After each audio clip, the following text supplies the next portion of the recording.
Ini yang jelas ini hari ini benar-benar kacau. Kacau sekacau-kacaunya. Ustadznya bingung, santrinya sudah bingung, sombong lagi.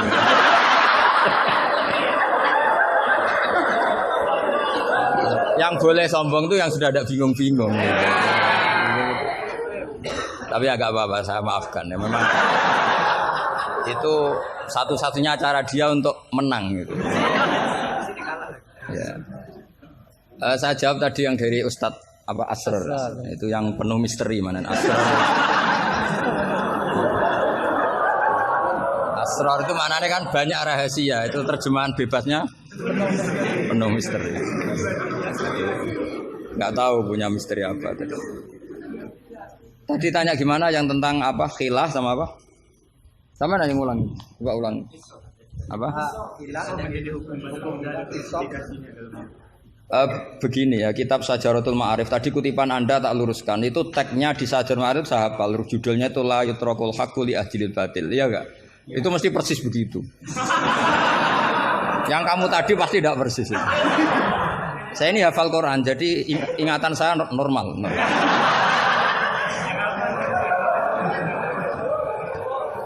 Terus berhalanya namanya apa? Saya ingat kalau berhala yang di Safa dan Marwah, Isaf dan Nailah. Kamu enggak ingat? Enggak ingat apa dah?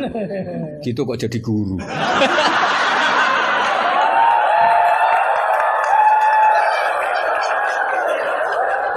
Tapi salah. Jadi maksudnya itu mungkin jadi gurunya sah karena muridnya lebih bodoh. Tapi yang nggak sah itu gini loh. Wong kelas gitu kok melawan saya itu loh. Itu sangat nggak sah ya. Jadi ibaratkan saya ini sudah tisen dilawan Elias Pikal, bisa mati. Bisa mati. Begini ya, saya ini belajar itu banyak. Selain belajar banyak, saya itu punya hafalan banyak. Jadi penting ya, hafalan itu penting karena itu kias atau tadi misalnya cerita itu bahasa Arabnya kisah. Tapi asalik anil kisah ilal iktibar itu adalah maslaku ahlil akhyar. Itu masyhur itu dawuh ulama. Jadi dari cerita kemudian diiktibar itu maslakul akhyar manhajnya orang-orang pilihan. Sehingga cerita ini sebetulnya idzah atau mau'idzah atau kisah ini menjadi iktibar. Dan iktibar masuk yang di antara yang 9 itu. Misalnya begini, sampean guyon di sini. Itu kalau bapak saya masih sugeng, sampean guyon gini dibiarin.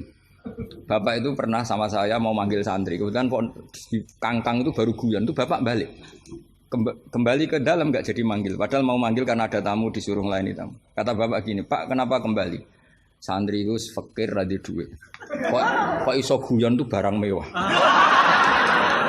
Maka mengganggu itu haram katanya. Wong fakir ngono kok iso seneng itu luar ya. Mengganggu kesenangan orang fakir adalah dosa. Makanya kalau sampean GR mengalahkan saya monggo mawon. Karena itu satu-satunya cara sampean untuk merasa apa? Menang. Saya enggak usah merasa menang sudah pasti menang. Merasa tidak merasa sudah menang. Ya coba polling saja. Gus Ba sama Ustaz Asrar alim mana? Saya enggak usah jawab.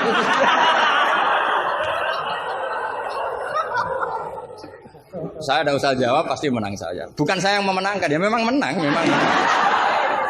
Buktinya gampang kan? Sampean ngundang saya apa ngundang Ustaz Asrar?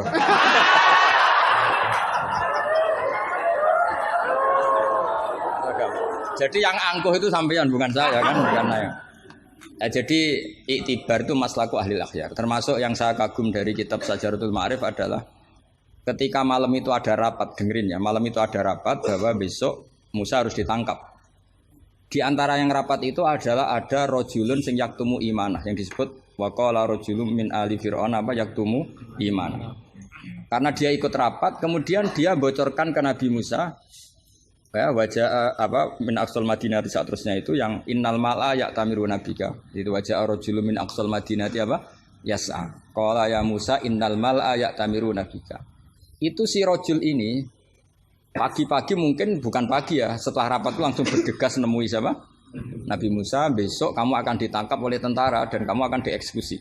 Kamu kok tahu? Saya ikut rapat. Tapi karena dia masih yaktumu apa? Iman. Itu kan cerita ya. Kita sepakat ya. Itu apa? Cerita, kisah. Tapi Imam Izzuddin bin Abdissalam yang punya gelar Sultanul enggak keliru, Sultanul Ulama. Ini mesti salah guru. Sultanul apa? Ulama. Ya. Yang penting kita jangan sampai jadi Sultanul Juhala. Karena ini belum ada presidennya. Raja Wali sudah ada Sabdul Qadir. Raja Ulama ada Izzuddin bin Abdissalam. Kayak Raja Bodoh itu terlalu banyak. Makanya kompetisinya susah ini karena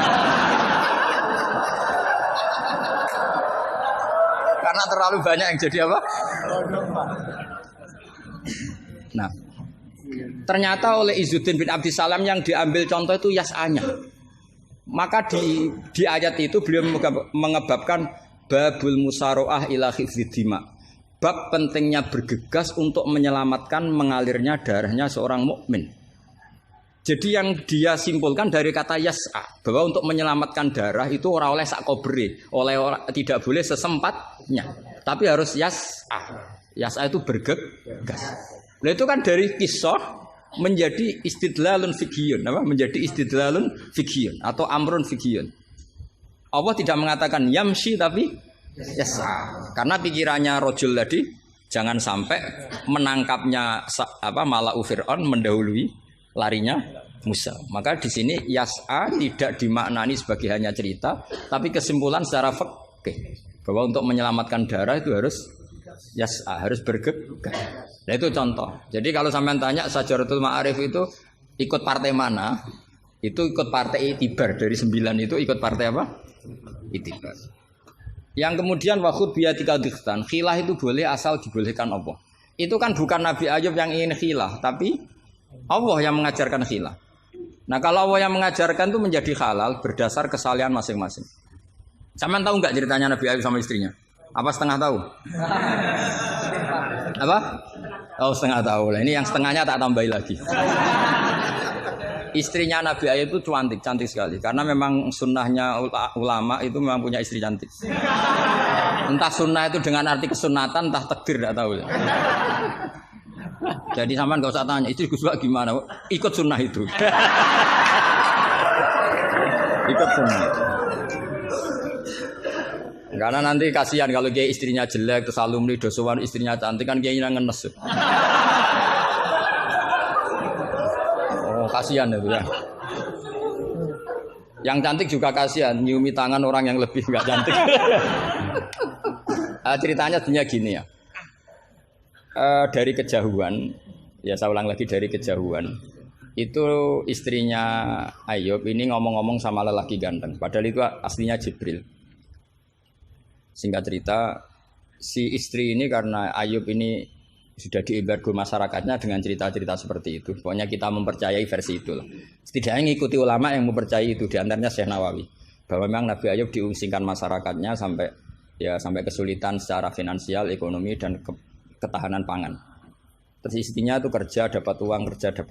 Suatu saat sampai pada level ekstrimnya, nggak dapat pekerjaan, nggak dapat uang. Kebetulan ada anak raja yang rambutnya itu brodoli, yang nggak punya rambut. Terus bayarkan siapa yang rambut terbaik mau dibeli mahal. Akhirnya istrinya ini menjual apa? Rambutnya. Ya tadi kalau orangnya cantik ya rambutnya cantik. Kalau cantik terus keriting bulat kan susah itu. Kalau keritingnya tidak pas, kalau pas ya tetap cantik ini maksudnya. Nah, ketika dijual terus dapat uang dan itu di atas rata-rata. Si Nabi Ayub ini curiga. Ya, bawaan seorang suami yang punya istri cantik. Kalau jelek kan gak gampang curiga. Terus buder keriting welek kan suaminya gak gampang curiga. Kok dapat uang banyak ini dari mana? Singkat cerita dengan tanda kutip kesalahpahaman ini menjadikan beliau agak latah bersumpah la adribannaki mi'ata sautin, kamu akan saya pukul mi'ata sautin. Akhirnya Allah ini kan yang Ayub ya orang soleh, cemburu itu sah karena seorang lelaki, seorang suami. Pilihan-pilihan istrinya juga sah. Allah tidak ingin orang solihah seperti istrinya Ayub dapat hukuman yang tidak semestinya. Tapi Allah juga gak ingin hamba yang soleh Ayub ini melanggar sumpahnya. Jadi Allah sendiri yang cara gampangannya memikirkan cara keluar dari sumpah itu. Paham ya? Dan istrinya tidak tersakiti oleh 100 cambukan. Ya 100. Akhirnya Allah bilang gini, ya sudah, kamu pakai lidi 100 saja, cambukkan sekali, anggap saja sudah 100. Itu disebut wakhud biadika dikham fadribihi wala tahnas. Jadi kata 100 tetap 100, tapi si solihah tadi nggak perlu kesakitan dengan 100 pukulan. Tapi ini yang milih biar Allah, tidak kamu. Kalau kamu yang ngelah pasti kriminal. Jadi ayat itu jelas, wakhud itu khitabun minallah li Ayub, bukan Ayub yang mengkhilah. Makanya ada ayat wa makaru wa makarallah wa huwa khairul makirin. Itu kan seperti Nabi Ibrahim. Nabi Ibrahim itu hanya Allah yang bisa mengilhami seperti itu. Ada raja yang maniak perempuan itu sampai ngirim beberapa mata-mata, kalau ada perempuan cantik melintas di daerahnya pasti ditangkap, mau disuguhkan ke rajanya. Suatu saat yang lewat ini Ibrahim dan Sarah, itu cantik sekali. Jadi ini sudah contoh dua, istrinya Ayub ya cantik, istrinya Ibrahim ya cantik. Karena yang cantik sudah jadi istrinya para nabi, mungkin kamu ini yang nggak tahu saya kebagian apa enggak itu. Kalaupun cantik pasti nggak setingkat siapa? Sarah. Sarah itu cantik sekali. Singkat cerita ditangkap. Kemudian Sarah ini mau diperistri oleh raja. Ketika Ibrahim tanya, perempuan ini hubungannya dengan kamu apa? Nabi Ibrahim pinter, karena raja ini maniak perempuan. Kalau dijawab suami pasti dibunuh, karena suami itu problem. Ya bagi raja yang maniak perempuan ini kan suami itu problem. Tapi kalau saya jawab ukhti, ipar pasti dihormati. Karena kalau dijawab ukhti kan, oh iparnya orang cantik. Kayak Kangkang yang punya adik cantik pasti dihormati ustadznya. Wah itu pasti. Sampean goblok lah, punya adik cantik terus ustadz kamu tahu, itu aman tak jamin. Karena ustadz potongan gini tuh pasti dah ikhlas tak jamin. Imannya pasti guncang itu, Pak. Kamu punya adik cantik terus tidak muhafadzah. Sudah ada dikasih ustadznya ya sudah Pak, enggak jadi ipar. Oh, udah lulus aja. Termasuk barokahnya lelaki itu memang punya adik cantik itu kalau tepat di garwo kiai, kamu kakaknya kiai. Banyak orang awam tahu-tahu mertuanya kiai. Barokahnya apa? Punya anak cantik. Itu memang berkah. Maka Ibrahim pinter. Beliau jawab ukhti, ini saudara saya. Sehingga dengan demikian beliau akan dihormati sebagai ipar. Tapi kalau bilang suami kan problem, pasti dibunuh. Sampai Sarah ini marah-marah. Ibrahim ditarik ke kamar, kamu itu nabi kok bohong. Jadi Sarah itu unik, kecewa dia punya kamu itu nabi kok punya, ya nabi suami kok. Kalau suami bohong biasa, ini suami ya nabi. Nah ini kan potongan-potongan biasa bohong. Tapi ini kan ya suami ya nabi. Kamu itu suami nabi kok bohong. Ya kalau nabi kan nggak mungkin bohong. Tapi kalau suami tok kayak sampean-sampean ini kan, wah mesti bodoh. Bar ngopi di perempuan cantik kok di ngopi, nang di, ya ngopi wae. Karena kalau menyebut warung kopinya pasti apa? Masalah. Makanya kalau dijawab ngopi ning di, kalau istrinya apa yang jaga cantik di umatnya Rasulullah. Karena sekali disebut masalah. Itu akhirnya Nabi Ibrahim jawab, tidak ada di muka bumi ini orang muslim dan muslimah kecuali kamu dan saya. Maka fa'anti ukhti fil Islam. Kamu itu saudara saya dalam Islam. Terus oleh balaghah disebut itu tauriyah apa? Tauriyah itu kata yang tidak bohong tapi lafaz ini muhtamil. Lafaz ini mirip-mirip muhtamil. Jadi sebenarnya saya mengatakan sampean goblok itu goblok dalam hal maksiat. Itu kan keren. Sampean saja yang sudah tersinggung, wong darani goblok itu salah sampean. Padahal saya punya siapkan kalau ditanya Allah, hak mosok santri batal darani goblok. Goblok enggak tahu caranya korupsi, Gusti. Wah. Jadi itu sebetulnya kalimat madkhin. Tapi kamu yang keburu suudzon sama saya, kamu anggap itu kalimat apa? Gamil. Itu resiko ilmu cekak itu. Sebetulnya di balaghah itu ada tauriyah apa? Ya, Mas pernah belajar tuh itu. Jadi tetap saja kisah-kisah ini melahirkan satu pelajaran. Karena kita tetap bisa menyimpulkan tadi. Zaman berhala itu ada di Safa dan Marwah, berarti ada batil. Orang Islam tetap disuruh sa'i. Berarti la yutrakul haqqu li ajlil batil. Kemudian yang jenengan tadi tanya apa? Yang tentang hadrotis saya lupakan. Sampean pernah baca kitab itu? Khatam? Oleh menindak kok fasih. Benar-benar jujur. Benar-benar jujur. Yang tentang itu saja. Ya, enggak yang tentang qadhiyah itu paham. Redaksinya apa bahasa Arabnya? Wa yalzamu alal ami at-tamadzub. Terus bimadzhabin. Kitab itu yang termasuk mengkaji detail itu saya. Saya termasuk saking seringnya mengkaji itu pernah diberi hak keluarganya Basim di kamar Basim yang dipakai ngarang kitab itu dan di kursi yang dipakai Basim ngarang kitab itu. Jadi sudah jauh sekali ini kelasnya. Jadi saya gara-gara neliti kitab itu pernah diberi hak di kamar Basim di kursi yang pernah dipakai Basim. Pas itu yang memberi hak saya masuk itu Gus Fahmi sama Gus Hakim. Gus Hakim itu cucu Basim dari Mbah Mak Somali yang ngarang apa? Jadi Basim punya putri namanya Khairiyah. Khairiyah ini suaminya siapa? Yang di istri siapa? Mbah Mak Somali yang ngarang Sorof. Khairiyah punya putri namanya Abidah. Lah Abidah ini yang punya anak namanya siapa? Gus Hakim. Yang panggilannya Gus Kiki itu. Sama Gus Fahmi. Saya diberi hak di kamar beliau di kursi yang dipakai beliau. Jadi saya kemarin di Mbah Hamid juga gitu, di Kiai Idris di kamar Mbah Hamid Pasuruan di kursi yang dipakai Mbah Hamid.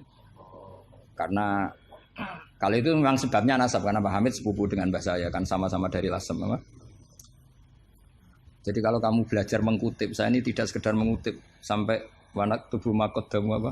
Wasarum itu. Jadi begini loh ya logikanya, kamu jangan terlalu kumo luhur bakas ikhtisan kok kayak wong alim gaya kamu itu sudah kacau-kacau gimana ya?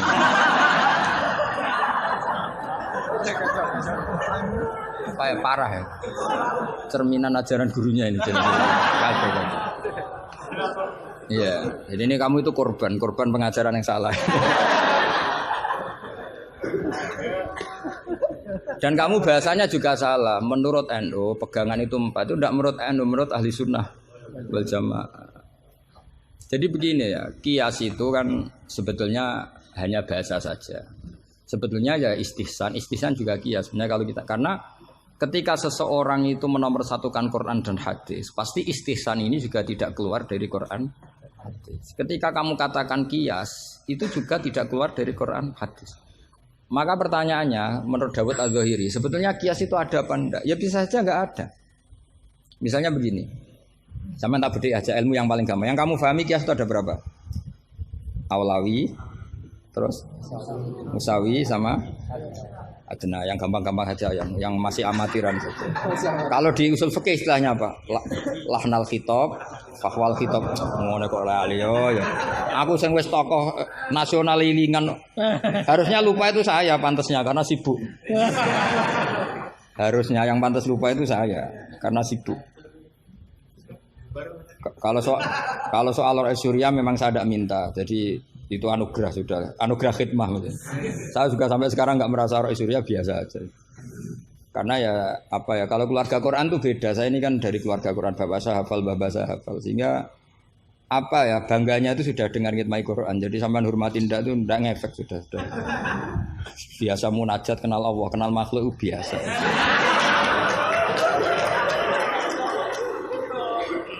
Biasa ma'rifatullah dijak ma'rifatul khalqi. Begini misalnya ya, sampean tak bedheki misalnya gini. Fala taqul lahuma uffin atau innal ladzina yaquluna amwalal yatama zulman. Kita paling gampang kalau kita ngajari Mahat Ali seperti ini, yang gurunya saja meragukan ini, yang guru kepala. Itu kias paling gampang tentu kita katakan gini.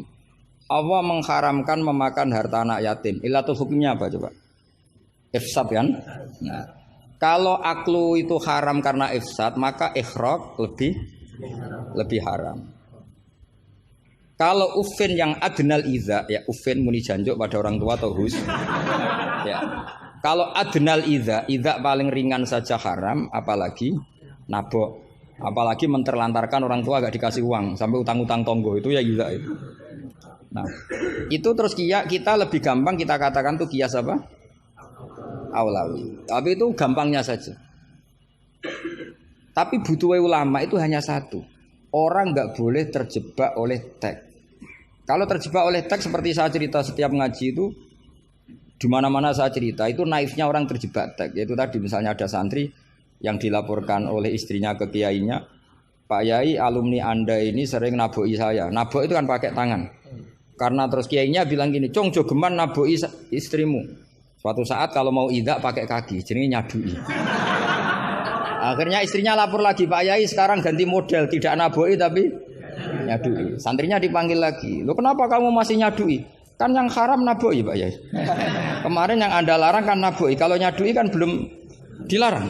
Belum ada undang-undangnya kan kira-kira." Nanti yo nendang yo haram pisan. Hari berikutnya ngidoni, ngeludahi. Itu kan korban tekstualistik. Kalau dia cerdas, hurmatul idza itu yang haram itu idzanya. Naboi ya idza, nyadui ya idza, meludahi juga idza, membiarkan miskin juga idza. Nah, seperti itu sebetulnya andekan kita dzauqus salim, sebetulnya enggak perlu itu kita katakan kias apa enggak. Zaman sahabat juga enggak kenal kias, tapi tahu kalau maknanya pasti seperti itu. Pasti maknanya seperti itu. Misalnya kamu ada tamu, jangan suguhi air panas, kasihan.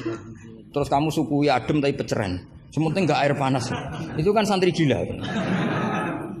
Jadi sebetulnya dengan atau tanpa istilah kias maupun istihsan, itu adzauqus salim itu pasti tahu.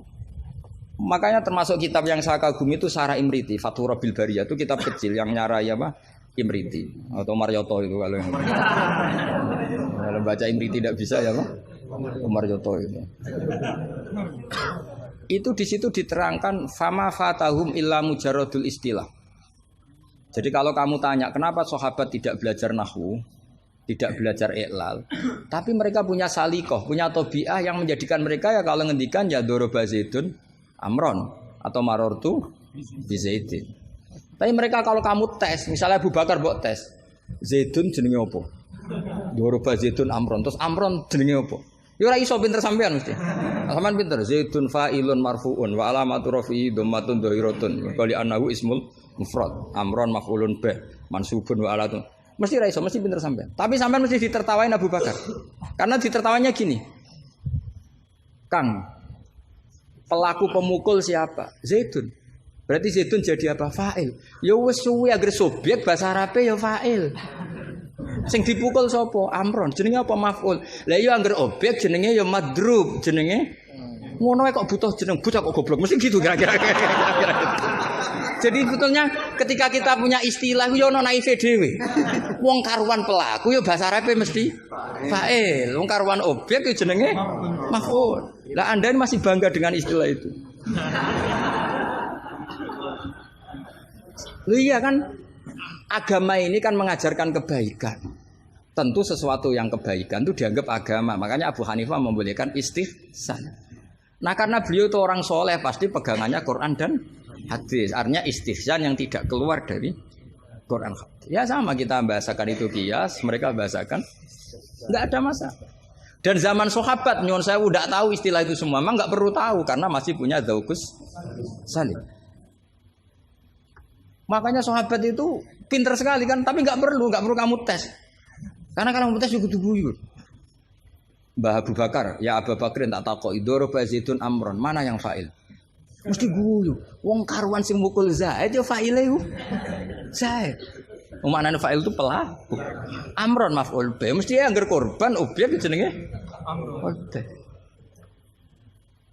Wong di ilmu ngono kok bangga. Cara Abu Bakar mesti iki cerita.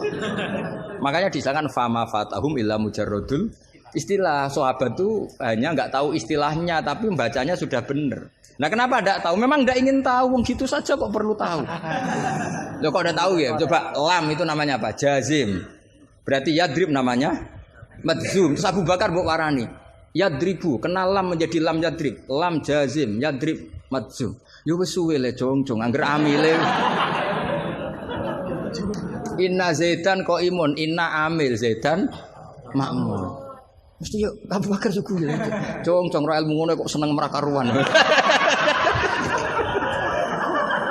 Ya mesti wae.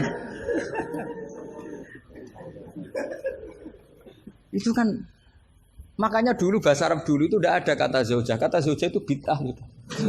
Hasanah bodolala tidak tahu, pokoknya bid'ah. Di Quran enggak ada loh bahasa zaujah. Mbak ini perlu tahu, enggak ada bahasa zaujah. Coba. Asa rabbuhu in tallaqakunna ayyubdilahu azwajan. Azwajan jamaknya zaud apa jamaknya zaujah? Loh, azwajan jamaknya zaud. Azwajan jamaknya apa? Zaud. Di Quran enggak ada bahasa zaujah karena maknanya zaujun itu pasangan. Kalau dikatakan lelaki maknanya perempuan. Kalau dikatakan perempuan maknanya lelaki karena zaujun maknanya pasangan. Ndak berhubung jagani wong ora pati pinter mau. Akhirnya terus ono zaujah. Di Quran enggak ada. Coba an-nabiyyu aula bil mu'minina min anfusihim. Terusannya ayat apa? Wa azwajuhu ummahatuhum. Ayo. Azwaj zamannya zaujun apa zamannya zaujah? Zaujun, zamannya zaujah, zaujat. Mau belajar bahasa Arab sih kok bantah bocah ora sopan. Tapi berhubung jagane wong goblok-goblok iku. Akhir ono zaujun. Ono zaujah sebetulnya cara wong ditaku saleh ada zaujun itu pasangan. Coba lihat di Bukhari, Ana Aisyata zaujin Nabi. Jarang Imam Bukhari bilang zaujatin Nabi. Ana Aisyata zaujin Nabi. Karena itu masih bahasa Arab orisinil. Belum kena Mahat Ali sini masih orisinil. Ya belum kena asrori dia. Karena maknanya zaujun itu apa? Pasangan. Jadi kalau dikatakan zauju Zaidin berarti imro'atu Zaidin. Kalau yang ngomong itu misalnya zauju Aisyata ya siapa? Pokoknya mesti seperti itu. Tapi gue beda ben wong gue gampang ono zaujun. Tapi Quran enggak pakai bahasa itu, masih pakai bahasa orisinal. Makanya disebut an-nabiyyu aula bil mu'minina min anfusihim wa azwajuhu ummahatuhum. Azwaj huna jam'u zaujin. Zaujin maknane pasangan. Dong ya. Jadi bahasa ngalamilah. Sahabat tuh enggak perlu tahu bahasane sampean enggak perlu. Coba kalau sampean ketemu orang Arab, ditakoki ya diguyu wong Arab. Sekolah ning di anakmu, sekolah ning madrasah. Kalau ditanya madrasah terjemahnya apa? Sekolah. Berarti sekolah-sekolah kan. Jadi lucu kita. Sampun itu sudah bakdo ya. Sudah. Orang Jawa jadi satu sampun bakdo. Bakdo itu bahasa Arab. Maknanya ya sudah.